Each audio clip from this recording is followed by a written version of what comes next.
Hello, class. My name is Ryan Forrest, and I am responding to this week's discussion post on Colin Grant's TED Talk, How Our Stories Cross Over. I really enjoyed the video. I enjoyed the way that Colin carried himself and the way that he communicated, the tone and the level of his voice. I felt like was soothing, even though he was delivering some stories and some personal information about his background that were alarming.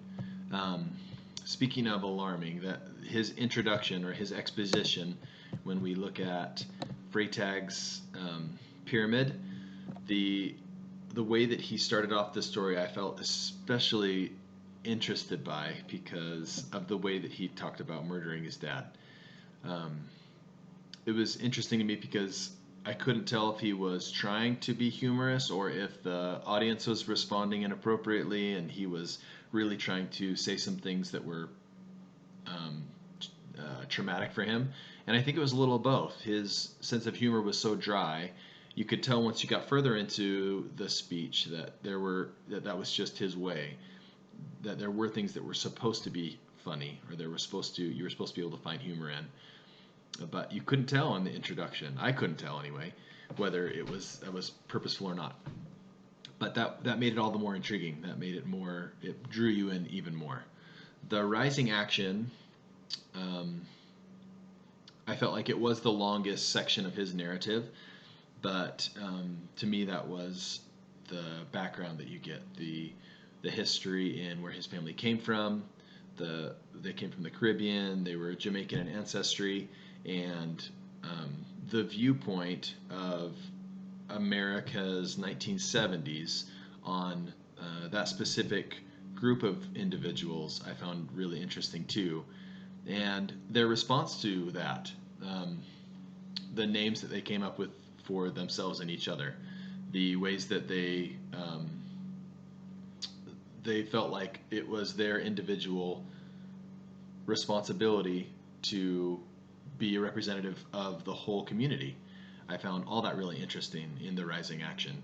The climax to me was when he came through, when he finally decided after decades of being away from his dad to meet back up with him and to have that conversation when his dad and his friend were there together, and his dad felt like they had a really strong connection, even though the opposite was true.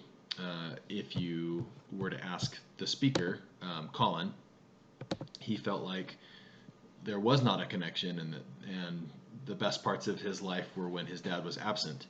And so that to me felt like the climax. That felt like the part where his story and his father's story and the two conflicting personalities met back up because they shared a unified.